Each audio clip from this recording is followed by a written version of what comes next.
29ရက်10လ2025တရက်တာနဲ့ပတ်သက်တဲ့တနေ့တာကဏ္ဍမလေးကိုဟောပေးသွားမှာဖြစ်ပါတယ်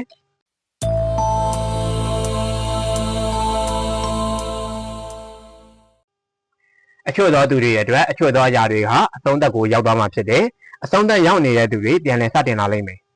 ကိုကြိုးစားလှုပ်ဆောင်ခဲ့တဲ့အရာတွေအားလုံးဟာဒီနေ့မှာကောင်းမွန်တဲ့အကျိုးရလဒ်တွေအနေနဲ့ပြန်လည်ခံစားရဖို့ရှိတယ်အများရဲ့ဂုဏ်ပြုချီးကျူးပြောဆိုမှုတွေကိုခံစားရမယ်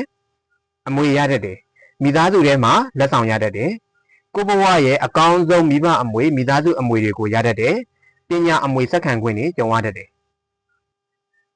ဒီနေ့အတွက်တေချာစီစစ်သိထားရမယ့်အရာကဆရာတင်မမားစေနဲ့ခေါင်းဆောင်ရွေးချယ်မှုတွေမှာတေချာရွေးချယ်နိုင်ဖို့လိုတယ်လှုပ်ဆောင်တဲ့အရာတွေကတော့တက်တက်ကြွကြွနေပြီပါတက်တက်ကြွကြွပါဝင်လှုပ်ဆောင်ပါလှုပ်တဲ့လှုပ်ခိုက်တာကိုအကုန်လုပ်ပါကြောက်ရွံ့ရင်ကင်းနေဖို့လိုပါတယ်